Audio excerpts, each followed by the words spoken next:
인생은 연속의 게임들이라고 생각하거든요. 친구든 연애든 결혼이든 게임이라고 생각하고, 이 게임을 이기기 쉽기 위해서는 내가 누군지를 잘 알고 남들의 심리를 잘 이해하면 그만큼 더 이기기 쉬워지는 것 같아요. 그걸 조금 더 일찍 이해하면 나중에 그 게임들에 베팅해야 되는 칩들이 사이즈가 더 커지면서 더 좋은 게임들을 선택할 수 있는 능력이 생기고, 누구랑 참여하고 싶은지, 누구를 상대하고 싶은지, 그게 도움이 많이 될 것 같아요.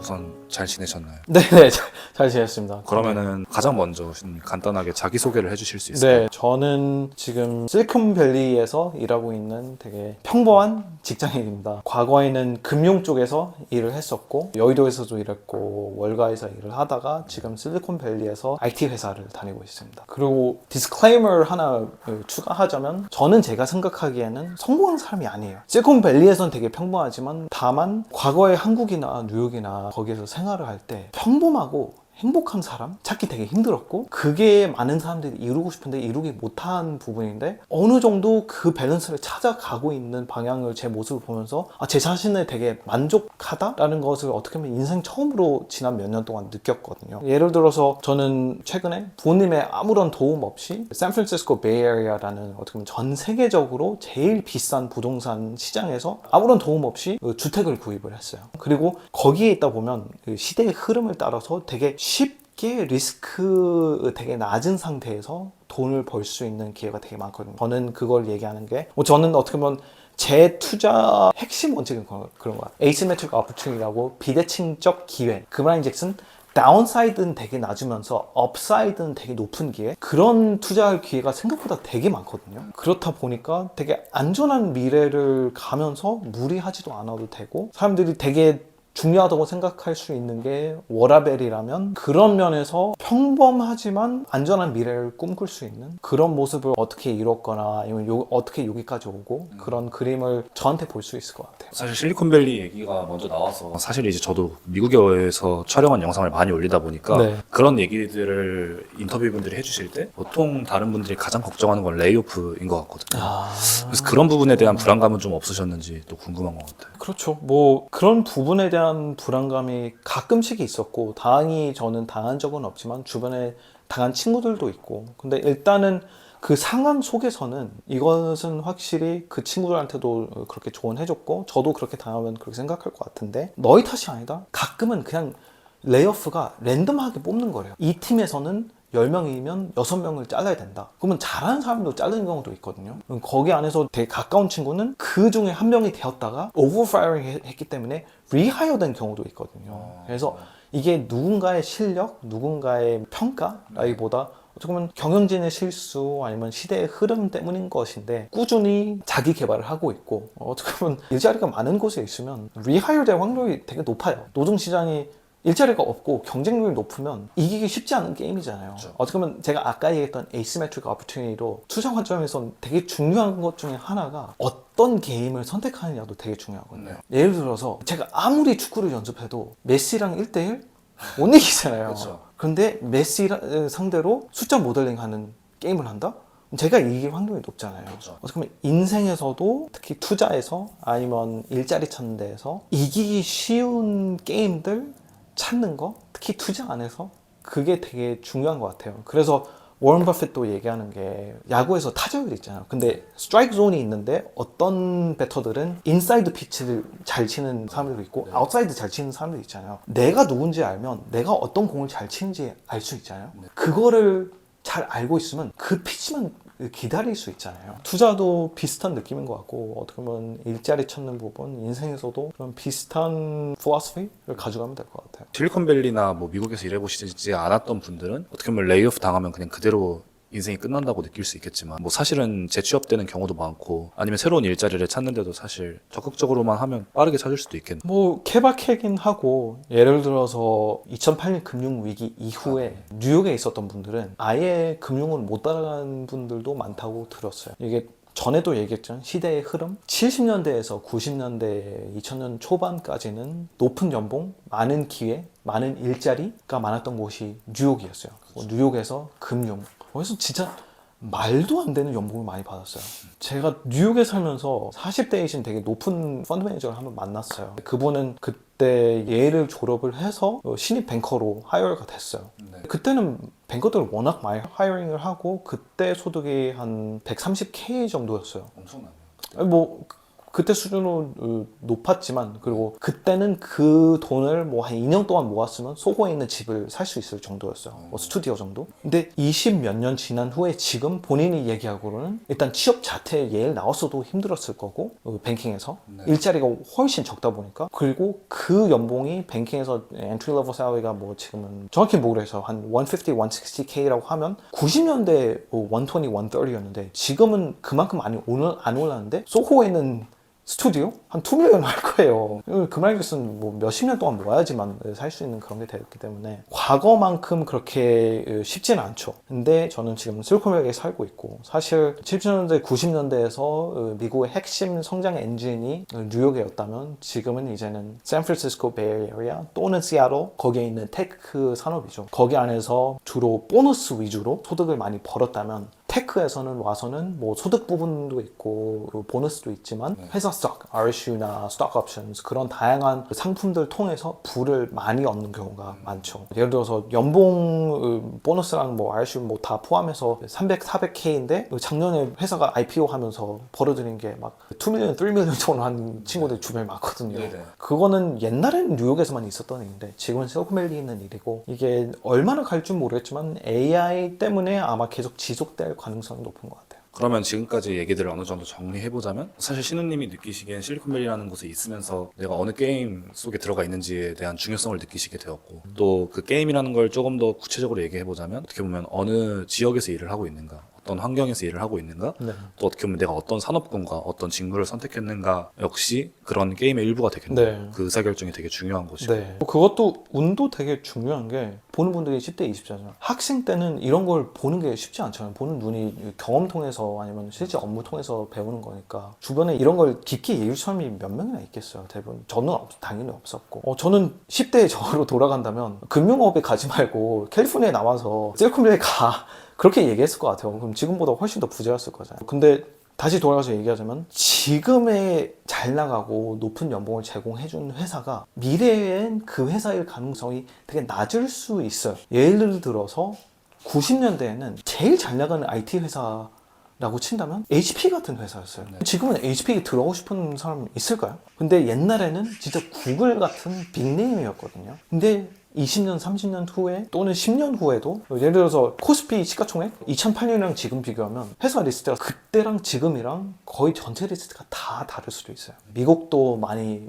변동이 있었고 그 말인즉슨 한국에서도 뭐 미국에서도 그렇고 지금 탑인 회사들이 10년, 20년 후에 탑인 회사일 거는 보장이 없어요. 그럼 어떻게 보면 그걸 읽을 수 있는 눈을 기르는 거 플러스 그걸 보는 눈이 아직 없다면 본인한테 투자하고 본인 실력을 키우는 거 그러면 그거를 보는 눈이 생겼을 때 그런 기회가 왔을 때 내가 잡을 수 있는 인재가 된다는 거 그런 것 같아요. 이거를 사실 저도 어떤 교수님이 저희 학교에 와서 강연을 하셨던 부분이 있는데 이제 저희한테 산업군을 선택할 때 10년 뒤에 이 회사가 클까 저 회사가 클까를 생각해 봤으면 좋겠다. 네. 당연히 뭐 단적인 예시로 가장 대표적인 건 테슬라가 있을 수 있는데 테슬라가 지금이 탑인 것 같냐 아니면 10년 뒤가 탑일 것 같냐 그럼 반대로 뭐 다른 우리나라에 있는 대기업들 어떤 테크 기업들이 과연 10년 뒤에도 지금보다 훨씬 고공행진할까 아니면 그들은 지금이 탑일까 고민해보고 결정을 했으면 좋겠다는데 좀 그런 맥락에서 비슷하게 좀 받아들여질 수도 있겠네요. 그래서 이게 정리해보자면 투 트랙인 것 같아요. 이게 산업이나 회사를 잘 선택하는 부분이 있고 개인의 실력, 개인의 능력을 키우는 부분 그 두 가지가 같이 가면 최고이죠. 근데 회사 부분 아니면 산업 부분도 진짜 읽기 쉽지 않은 게 예를 들자면 아까 얘기했듯이 HP가 있었잖아요. 네. 90년대는 진짜 모두가 들어가고 싶었던 회사 거기 옆에 이제 또 마이크로소프트나 애플 같은 회사죠. 뭐 어떻게 보면 애플은 90년대에 잘 나간 회사도 아니었죠. 그때 스티브 잡스가 엑스트했다가 다시 돌아온 게 90년대 후반 그때쯤이었으니까. 마이크로소프트도 빌 게이츠가 나가고 나서 스티브 버머라는 CEO가 들어왔을 때 그때부터는 완전 내리막길로 들어섰어요.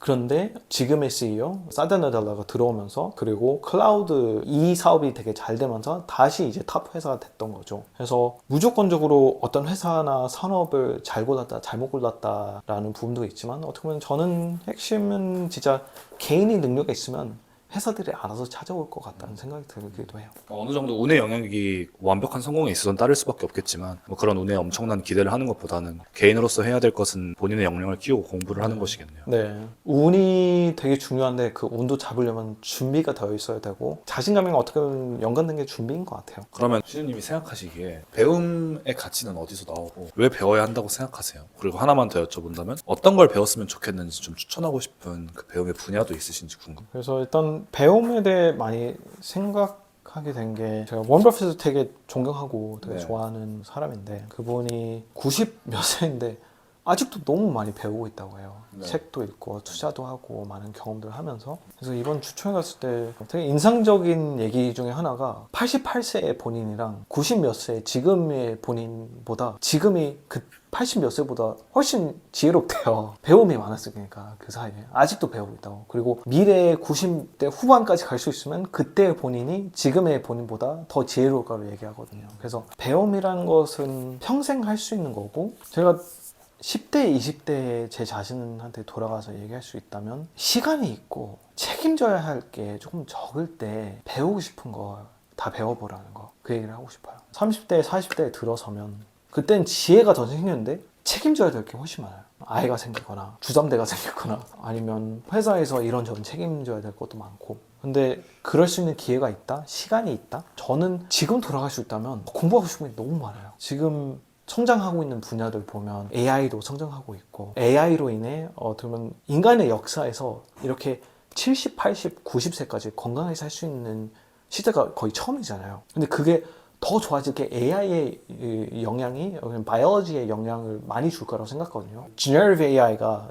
머신 러닝이 제일 크게 영향을 주고 있는 산업이 지난 1년에 바이오 인더스트리라고 작년에 얘기를 많이 들었거든요. 벤처 투자로부터. 그걸 듣고 젠슨 횡이 얘기하는 것도 들으면 제일 크게 AI가 영향을 줄 수 있는 분야 중에 하나가 인간의 라이프의 질 70년대, 80년대, 90년대 어쩌면 100세까지도 되게 건강하게 잘 살 수 있는 시대가 올 수 있을 것 같다는 생각이 들거든요. 아니면은 그 부분도 성장하고 있지만 되게 재밌는 것 중에 하나가 일론 머스크랑 제프 베조스가 우주로 가는 레이스를 하고 있잖아요. 저는 그것도 우리 다음 세대가 지구가 되게 건강하지 않으면 우주로 나가서 생활할 수 있을까? 그게 너무 재밌는 거예요. 거기에 엄청난 자본이 투입이 되고 있잖아요. 그것도 너무 재밌는 것 같은데 그거를 이해하려면 물리학에 대한 이해도가 되게 도움이 많이 될 것 같고 특히나 어쩌면 20세기에 제일 크게 영향 줬던 인물이 오펜하이머를 영화 보면서 줄리우스 로버트 오펜하이머가 어쩌다 보면 20세기에서 제일 중요한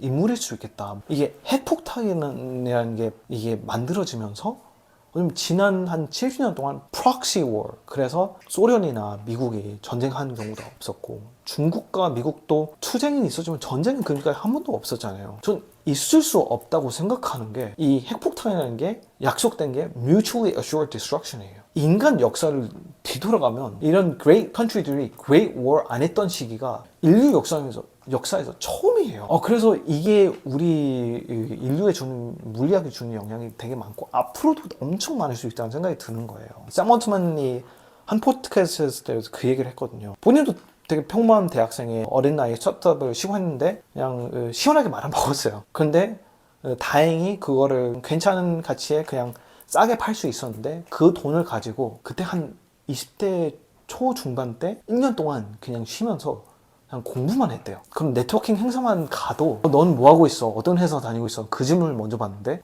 나는 아무도 모르는 스타트업을 되게 낮은 밸류에이션으로 팔았어 하면 그랬었구나 하면서 뒤돌아서면서 그냥 되게 상처를 많이 받았대요. 설마트만이. 무시당한 거. 그렇죠. 그래서 그냥 그 시간에 공부를 했대요. 본인이 관심 있는 분야를. 그 공부했던 시간, 독학으로 공부했던 시간 때문에 결국에 Y 컴비네이터에 되게 다양한 분야에 투자하고 자문할 수 있는 사람이 되었고 지금은 어떻게 보면 아마 10년, 20년 후에는 전 세계에서 제일 부자인 사람이 될 수 있을 것 같아요. 근데 제가 생각했을 때는 그 시간이 되게 중요했을 거라고 생각하고 그 시간은 30, 40, 50대에 들어서면 쉽게 주어지지는 않은 것 같아요. 그렇다 보니까 시간이 있을 때 돈 버는 활동에 너무 집중하는 것도 물론 좋은 방법 중 하나겠지만 그 세상을 보는 눈 하나를 갖기 위해서 많은 노력을 하는 것도 중요하겠다는 생각이 드는 것 같네요. 근데 그럼에도 불구하고 아직도 30대, 40대, 50대 되어도 늦지 않았다는 얘기를 저도 미국에서 많이 들어요. 특히 이번 버크셔 해서웨이 주총을 다니면서 워런 버핏이 그 얘기를 계속 강조했어요. 본인은 계속 배우고 있다고, 계속 공부하고 있다고. 애플 투자에 대해 얘기를 하는데 스마트폰을 써본 적이 없대요. 그래도 애플이라는 회사를 공부하면서 이 스마트폰 그리고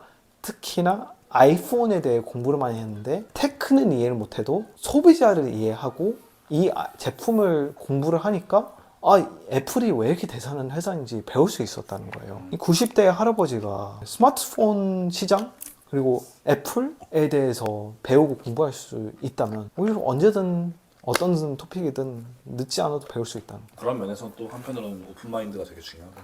맞아요. 그 growth mindset을 가지고 자신감을 가지고 실패를 통해서 계속 끝도 없이 노력을 하면 5년, 10년이 지나면 이 long game을 하면 좋은 결과가 결국에 있을 것이라는 믿음. 워런 버핏이 그것도 강조했어요. long game을 하면서 배우는 것도 중요한데 누구랑 같이 하느냐? 저는 지난 1년 동안 이미 알고 있었지만 다시 확인된 게 그냥 모든 분야에서 제가 존경하는 분들이 똑같은 얘기를 해요. 누구랑 하느냐가 제일 중요한 요소 중에 하나인 거. 짧게 요약하면 play long-term games with long-term people. 장기적인 게임을 장기적으로 같이 함께 할 수 있는 사람들이랑 같이 하는 스타트업이든 투자이든 뭐 연애나 결혼이든 친구든 모든 면에서 어떻게 보면 핵심 빠지면 안 되는 요소가 누구랑 같이 하느냐, 좋은 사람들이랑 같이 하느냐. 그게 내일 당장은 아니더라도 5년, 10년, 20년 후에는 이게 나타날 것 같아요. 저는 최대한 저보다 더 뛰어난 사람들이랑 어울리려고 하거든요. 저는 그 시도를 이제 지난 5년, 6년 동안 했는데 근데 그거의 효과가 어떻게 보면 지금 확실히 나타나고 있다고 생각해요. 그러면은 이 포인트에서 살짝 궁금한 부분이 멘토들을 찾는 것 그리고 저보다 능력이 좋은 사람들과 함께 하는 것이 어떻게 보면 되게 쉬운 일이 아니잖아요. 맞아요. 그리고 그 사람들 역시도 비슷한 마인드셋을 갖고 있다면 본인보다 뛰어난 사람과 일을 하고 싶을 텐데 그런 인간관계를 구축해 나가고 또 멘토들을 찾아 나가는 과정에서 어떤 시행착오를 겪으셨고 어떻게 그 문제들을 풀어나가셨는지를 얘기해 주실 수 있나요? 저는 미국에서 10대 때 자라오면서 그 고민을 되게 깊게 했어요. 내가 왜 이 세상에 보내졌고 내가 무엇을 인생을 가지고 왜 살고 있는지 그거에 대한 고민을 많이 했고 저는 일단 내린 결론은 일단 최선을 다하면서 제가 살고 있는 사회나 제가 살고 있는 이 세상에서 사회나 사람들을 최대한 도우려고 보내졌다. 그 결론을 내렸어요. 그게 얼마나 크게 화려하게 도와주는 것보다 그냥 최선을 다했다는 거. 되게 작아도 되는데 핵심이 그 과정을 즐기면서 최선을 다했다는 거. 그거를 되게 중요하다고 생각이 들었고 그러려면 제가 스킬셋을 쌓아야 되고 제 파운데이션이 되게 강해야 된다고 생각했어요. 제가 부모님이 심어준 파운데이션이 이건 아닌데? 라는 생각이 들었거든요. 그래서 그때부터 어렸을 땐 되게 샤이했는데 억지로라도 되게 저 부분에 이 부분이 되게 마음에 드는데 배워보고 싶다 하면 되게 적극적으로 찾아갔어요. 이 실패에 대한 두려움을 이겨내면서 거절이나 그런 거에 대한 이겨내면서 되게 적극적으로 찾아갔어요. 그러면서 맹땅에 헤링을 하면서 10번 중에 한 7, 8번 대부분 실패였던 것 같아요. 아예 거절을 하던가 아니면 반응이 안 좋던가 아니면 이상한 조언을 해준 사람이 너무 많았어요. 예를 들자면 어떤 한국에 있는 탑 애널리스트 찍었던 되게 젊은 애널리스트가 있었어요. 그런데 그분이 제가 아는 친구랑 되게 친해서 너 연결해 줄 수 있냐? 나 이분이랑 친해지고 싶어. 성격도 되게 좋고 되게 웃기고 탑 애널리스트이기도 하고 되게 젊으시니까 만나고 싶어. 그래서 막상 만나려고 하니까 본인이 너무